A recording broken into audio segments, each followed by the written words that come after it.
Geek Therapy Radio.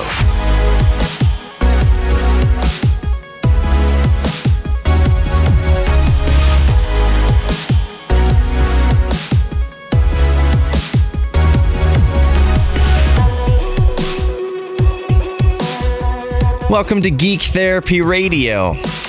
I am your mental curator, Johnny Hemberger, and I am very, very excited about this week's show because, frankly, it's been a few months in the making from initial concept to completed product here. It's been a few months. I've been very excited about it, and I wanted to make sure that I approached this subject as correctly as possible. And the subject today is quantum computing. What is quantum computing? What is the future of quantum computing? What impacts on society, if anything, will quantum computing have? Not just society, but your personal life. When will quantum computing get personal, if ever? Will it be something that we have in our pockets? Will it come in the form factor of laptops as we know them today? Or will it always be as big as a room or as big as a Volkswagen? Just like old computers in the 50s and 60s that took up an entire room and people thought, oh, no one would ever have a personal computer. Can we think of quantum computing in sort of the same light as binary computers were when they began to emerge in the 40s, 50s, 60s, 70s, as they became popular in the mainstream? Is that sort of a parallel we can think of quantum computing? There's lots of questions. There's lots of questions to these things, and so I didn't want to speculate on any of them, so I reached out to my friend, Dr. Jaspal Subhlok at University of Houston, PhD, professor of, let me go over his criteria here. He is the professor of computer science and electrical and computer engineering at the University of Houston. He knows his stuff, let's just say. And I don't mean to oversimplify it or undercut him at all. He has achieved much in his life. And if anybody's going to be able to weigh in on quantum computing, it's going to be Mr. Subhlok.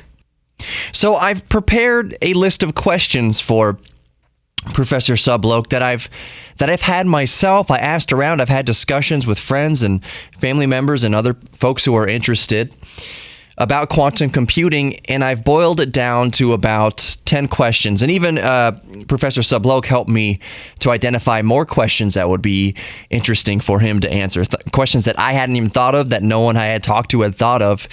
So we have a list of about 10 or so questions here for Professor Subhlok to answer regarding quantum computing. And I think the best place to start is, what is quantum computing?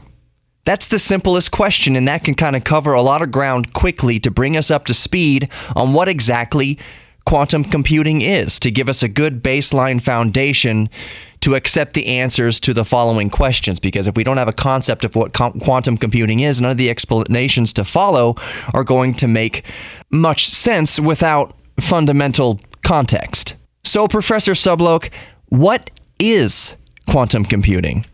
First of all, thank you for having me on your show. I'll do my best to try to explain what quantum computing is about. It's not a very simple question, but I'll try. But before that, we have to step back and talk about computing in general. So computing of any form is really about storing information and manipulating information. That's pretty much all there is. In a traditional computer, you have all kind of information, whether it's videos, movies, files, or whatnot. It is stored as zeros and ones in terms of the electronics. You can think of it as power being on or off, a bulb being, again, lighted or not lighted. So we have information in these zeros and ones, and in a traditional computer, we have programs that can manipulate this information, or rather get the electronics to manipulate this information. And that's pretty much how a traditional computer works. Now, for quantum computing, we store and manipulate information using properties of subatomic particles. So this is where it gets hairy. These subatomic particles can store information, and you can manipulate this information, but the information is not stored as simple zeros and ones. Information can be a combination of zeros and ones with a certain probability of zero and a certain probability of one, and you have to work with that. So compared to that, the world of the regular electronic computing is simple. It's just zeros and one. Now you have these complex states, which are a combinations of zeros and ones with predictable probabilities. So the big problem here is that the way we design computers, where the way we program computers today, it's all based on zeros and ones. So once we move to quantum computers, the entire the way, or we call the stack of development of computing, would have to be reinvented. So we cannot just take an existing computer or an existing program and have it run on a quantum computer. Everything has to be rebuilt from scratch. So, Professor, quantum computing doesn't just represent a straight one-to-one evolution of computing as we know it. It requires a complete going back to the drawing board to develop techniques to take advantage of quantum computing from scratch. Let's say we do that, and we are making progress in that area. What is the benefit of overcoming these hurdles? To put it another way, what would be the greatest benefit of quantum computing? Speed.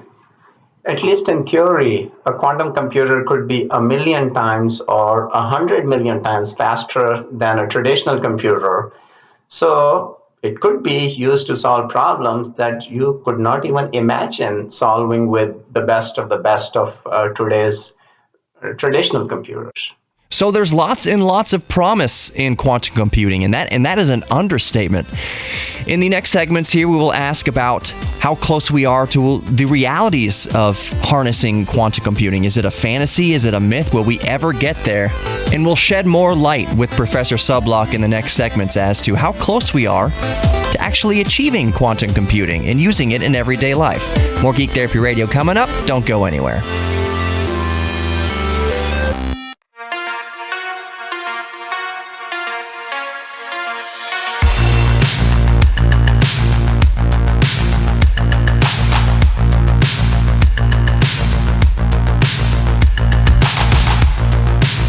Welcome back to Geek Therapy Radio. I am your mental curator, Johnny Hemberger, and my guest today is Professor Jaspal Subhlok.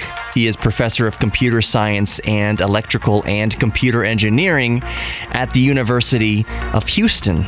And today we're talking about quantum computing, where we're currently at with quantum computing, the future of quantum computing, and the impacts that quantum computing can have on our lives, both our personal life, society in general. There's lots of promises. There is lots of potential there. That's probably a better word. Promises might be strong because right now we are at the beginning stages. All truth be told, we're at the beginning of stages of just kind of understanding what quantum computing is, what potential it can have to affect society, to affect daily life, what areas of life would it affect. You know, I know a lot of us are into gaming, computer gaming, and video games, and PlayStation 5 is coming out soon. A lot of us edit videos. We're video editors. We're content creators. We're artists. There's all sorts of ways that we would like for quantum computing to have an impact on those aspects of our lives and in those areas of artistry and in society. So with video games, for instance, is quantum computing going to make video games run faster? Will we get more frames per second or make games look better by using quantum computing? And I think for me, just speculating here, the answer is a little yes and no, perhaps. Maybe quantum computing can have some sort of effect on procedural effects or anything like that. It's not going to have a direct effect on how fast the game plays, for instance. It may come into play with computing new forms of more advanced AI in games, artificial intelligence, but it's not going to be something, from what I understand, at least anytime in the near future, to be any sort of real-time computing. You're not going to have a little section of your brand new processor that is a quantum computing section of the processor. So it's not going to be any sort of real-time application in that sense. I think what will happen eventually is that it will have big impacts on different areas of society that we may not think traditionally would see improvements from something like quantum computing. But we'll get into all those questions in a moment, kind of the different aspects of life and society and industry that quantum computing can have a huge impact on. But for now, I think we'll move along in these questions. And it's fun to speculate, it's fun to think about quantum computing, but the actual question remains, are quantum computers a reality or a fantasy? How close are we to having day-to-day quantum computing or applying quantum computing to various problems and aspects of industry? So, Dr. Subhlok, that's the question. Are quantum computers a reality or a fantasy at this point? That's a very good question. So what we know is that as of today, the quantum computers are not very useful. So there's a large number of substantial, deep technical problems that have to be resolved before you can build a quantum computer that is of general purpose and can be used to solve multiple practical problems.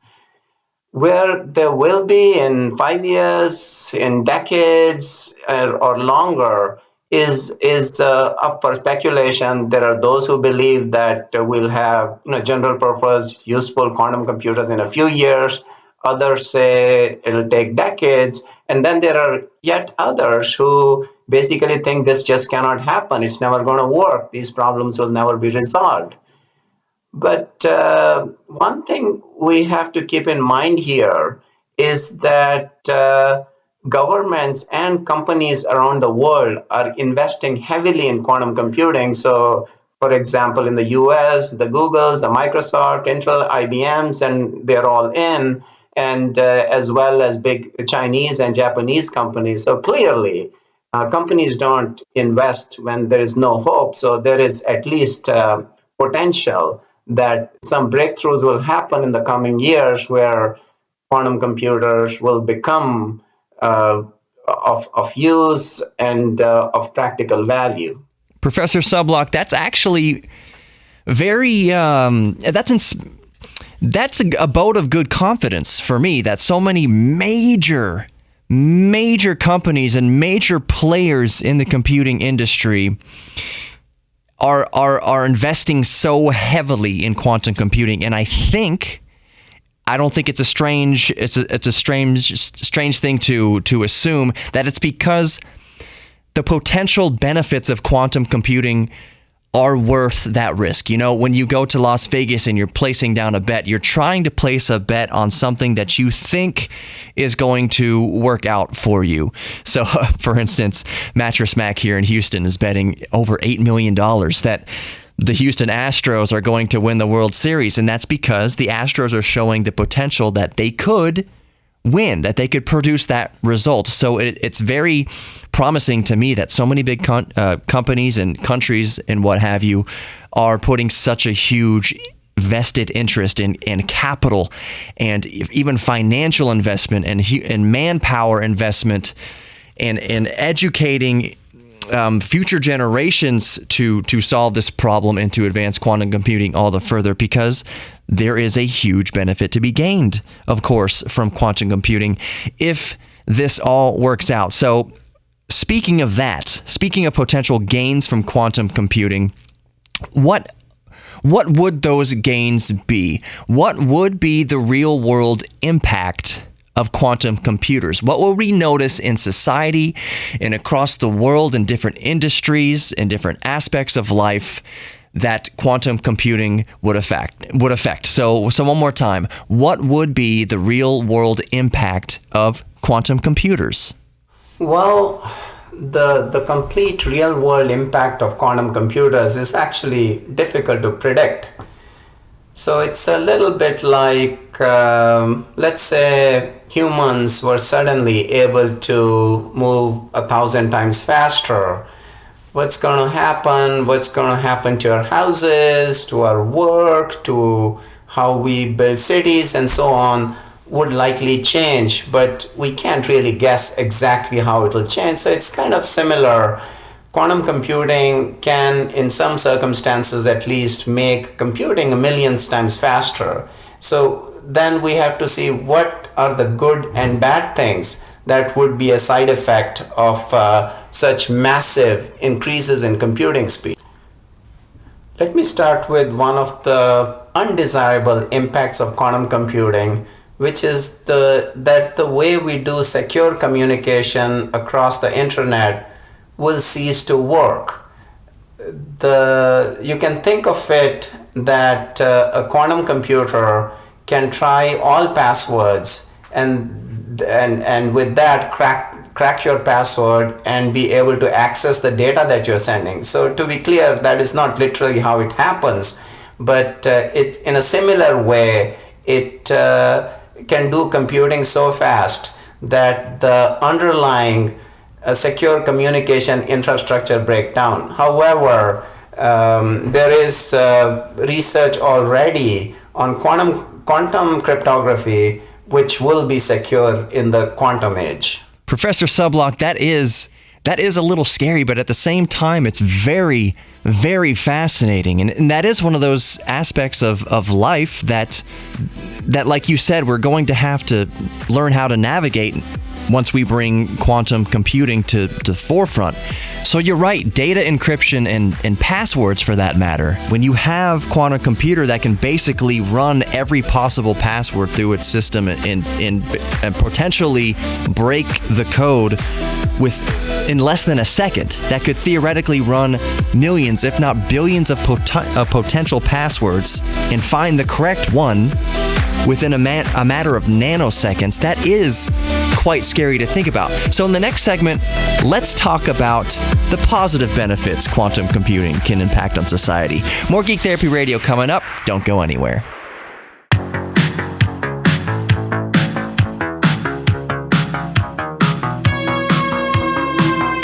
Welcome back to Geek Therapy Radio. I'm your mental curator, Johnny Hemberger, and in this show, we've been talking about quantum computing.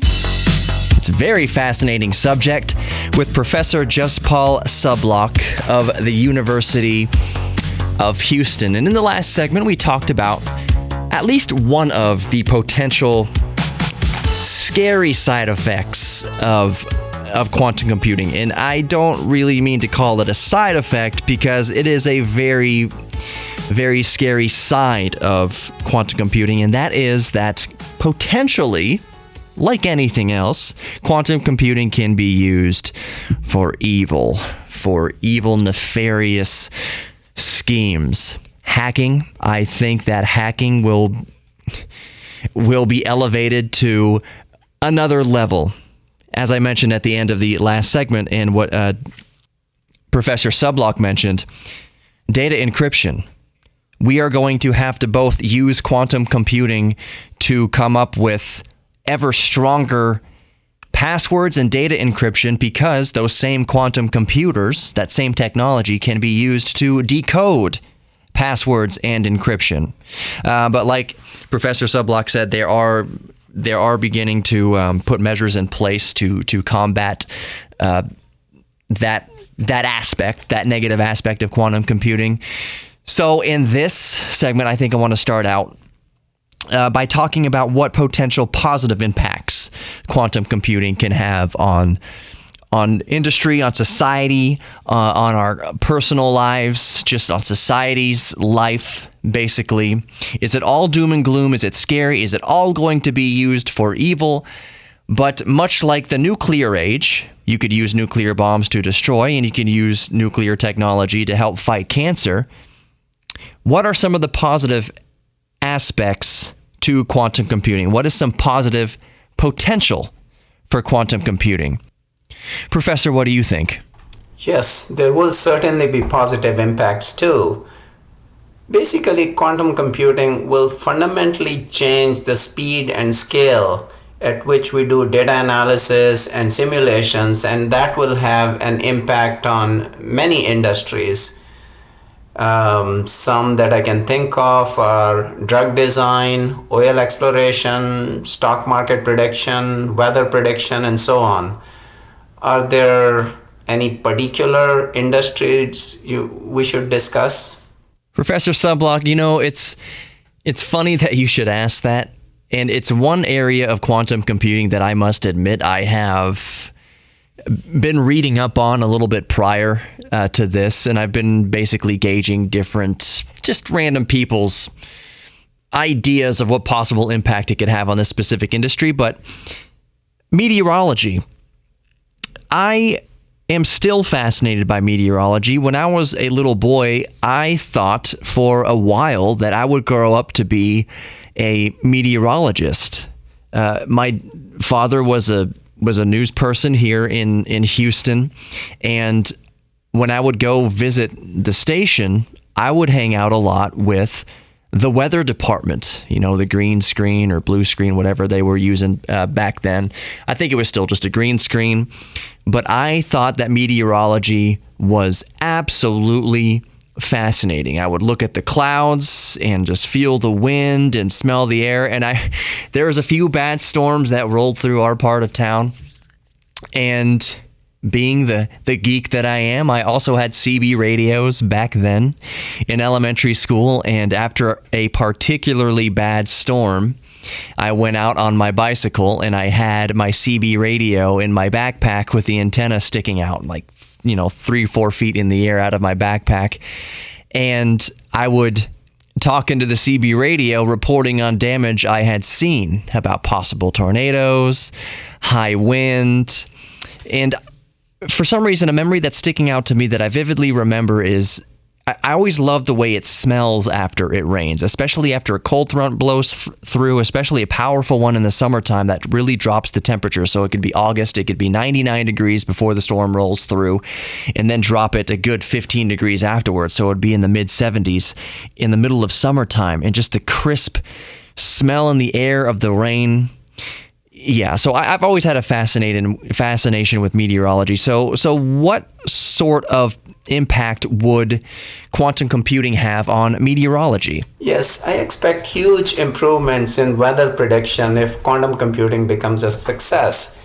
Basically, we have models that can predict the weather at point A based on weather data from around the world, but if we want to predict weather for the next hour, it might take an accurate algorithm a week to run. So that's not very useful. So that problem goes away with the scale of computing the quantum computing will bring in. So we're hoping that instead of getting that there'll be a 40% chance of rain around the city, we'll have that it'll rain in Montrose and Bel Air, but Katy and Pearland will be fine. Professor Subhlok, longtime listeners to Geek Therapy Radio know that that my favorite movie of all time is Back to the Future. Specifically, Back to the Future 2, and one of my favorite scenes in Back to the Future 2, and I know a lot of listeners they know where I'm going with this, is when Doc, they just travel through time, and it's raining and pouring, and they're flying on the Skyway, and they land in the alley, and it's still pouring rain, and Doc opens the door to the DeLorean, and Marty says, "What, are you crazy? It's pouring rain outside." And Doc looks at his watch and up at the sky and at his watch, and he says, "Give it," I think he says something, 15 more seconds or 5 more seconds. And then right on the dot, whatever arbitrary amount of time that he gave, 5 seconds, 10 seconds, right on the dot, it stops raining. So and that was, for those keeping score, that was 2015. That's when Doc was supposed to have gone to the future, was 2015. So I always thought, maybe by 2015 we'll have the accuracy of weather prediction down to that much of a science, to be that accurate to within the second. So it's possible, what you're saying with quantum computing, that, it may very well be in our future that weather prediction, maybe, I don't know, about to the second with any given area, but that it may rain in Bel Air and in Montrose, but other areas of the city will be just fine. That is so cool to think about. That is so fascinating to think about. And I also liked what you said, that the most accurate algorithms to predict the next hour take actually a week to run. So that's not very efficient. So we use other algorithms that give us a more general kind of outlook as to what the weather's going to do. But on that note, what do you actually think will be the most positive impacts of quantum computing on society? Well, again, there's going to be many benefits and many that we have not even imagined. But if I have to pick one, I would go with drug design. So currently, coming up with a new drug takes a decade or more and costs a drug company billions of dollars. And one of the fundamental components of drug design is based on molecular level simulations and analysis. And that is very limited in scale, primarily because of the limited compute power of today's computers. So if quantum computers do come along and provide million-fold or more increase in simulation and analysis speed, it's quite conceivable that the speed with which new drugs come to the market might improve by 10x, and that would be a huge development. Oh, absolutely. And not just the speed at which new drugs can come to market, which, like you said, equates to a matter of days. Theoretically, I mean, I'm talking on the grand scale of things as we know now, how it takes years and sometimes decades, over a decade, for a new drug to come to market, that it can come to market 10 times quicker, as you said. So it's not only that it can come to market quicker with new advances in quantum computing that help aid in molecular simulation, how one molecule reacts precisely with a different molecule in the human body to produce a desired effect. But to that end, all the more accurate drugs. So instead of prescribing 20 milligrams of this as a best guess to alleviate a symptom, the drugs will become all the more accurate and precise as well, so that random John Smith can have a specific prescription for 4.3425 grams of this drug to treat this symptom, so that it minimizes the side effects and therefore as well minimizing the margins of error in a good way, so that you can precisely prescribe a prescription to an individual and have a higher likelihood that you will get it right the first time and treat this illness all the quicker. So I am absolutely floored by the potential that quantum computing can bring to the pharmaceutical industry. More with Professor Subhlok coming up on Geek Therapy Radio. More quantum computing. This is a fun one, isn't it? Don't go anywhere.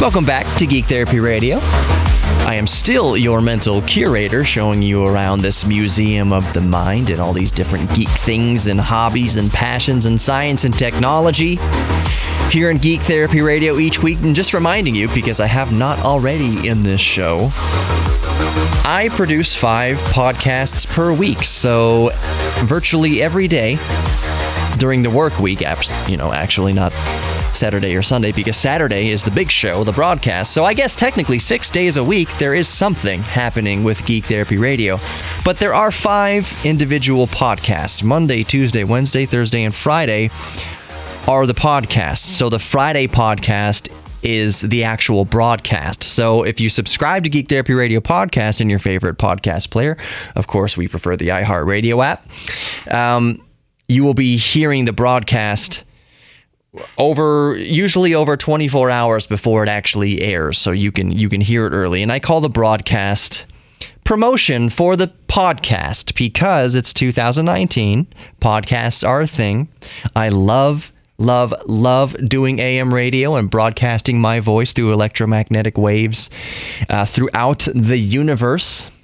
That is a romantic notion to me, but I'm also an embracer of modern technology. So podcast, I also do Geek Therapy Radio on YouTube, where I can actually show you really cool things. It's one thing to talk about cool things, but there's some stuff that I gotta show you.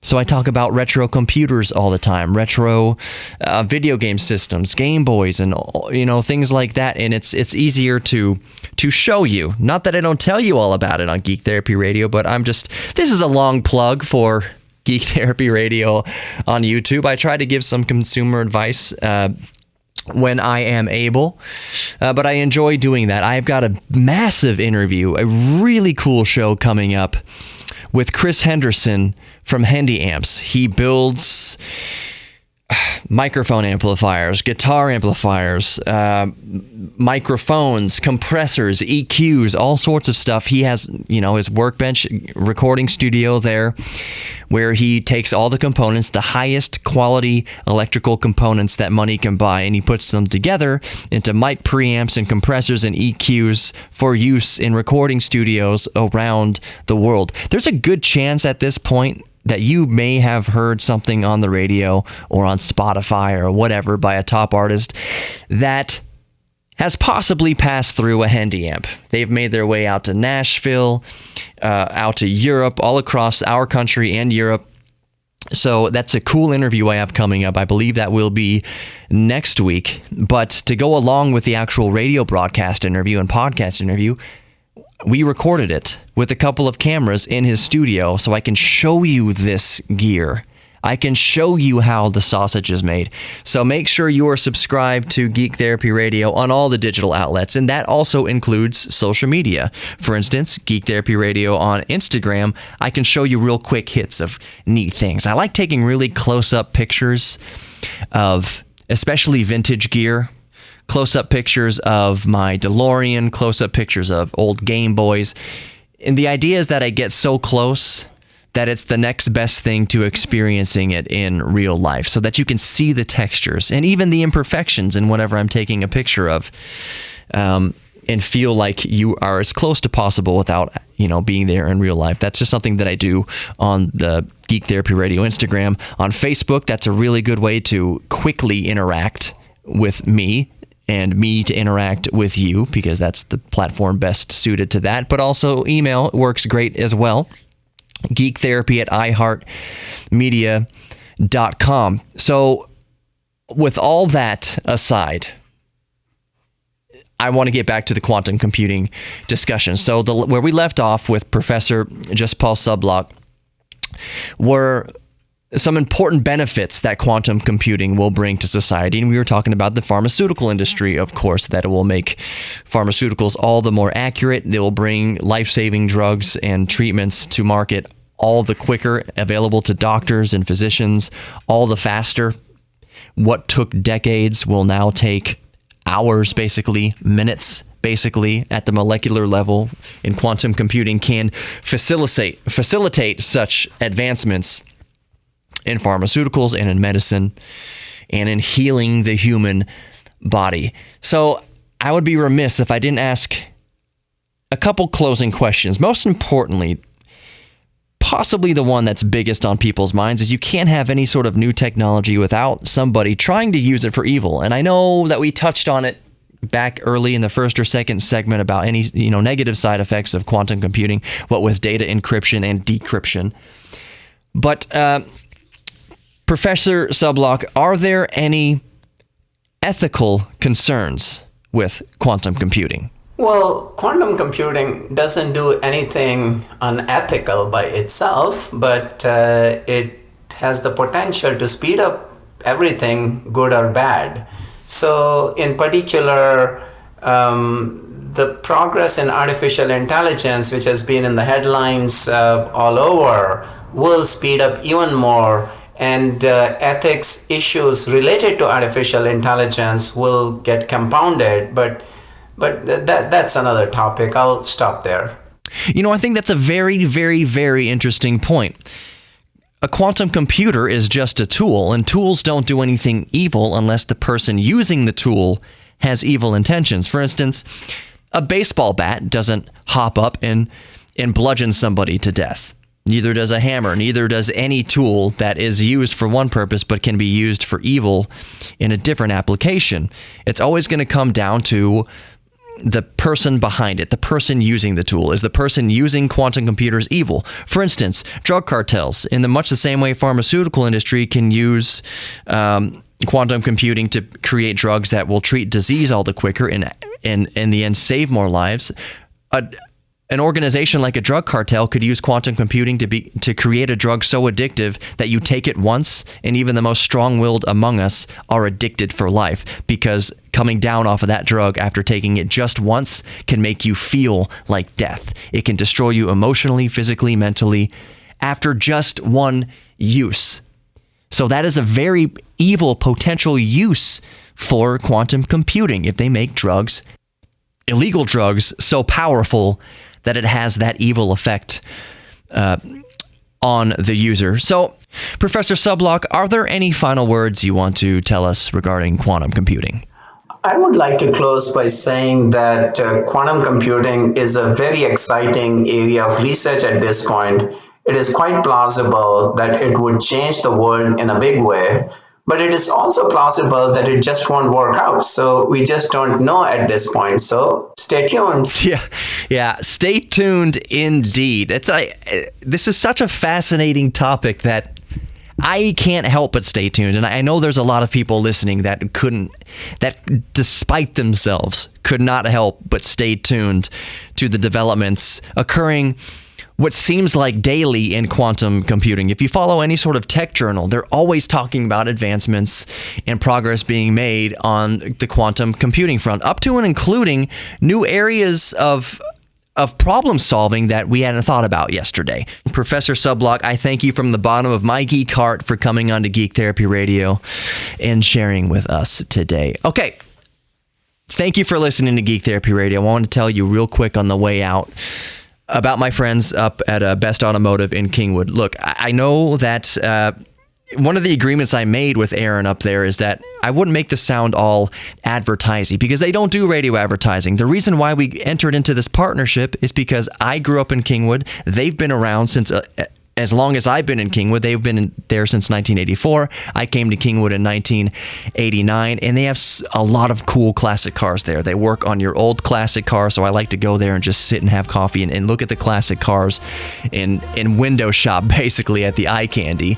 But they'll take care of your modern car as well, so they take care of Rowdy, and they'll take care of you. If you don't have a car, just ride your bicycle up to the shop as safely as possible and sit down and have a chat. It's that kind of shop there at Best Automotive, and they're located on North Park. So thank you for listening to Geek Therapy Radio this week. It means everything from the bottom of my heart that you do. Be good to yourselves and others. Know that you are worthy of love, and I'll see you in the next one.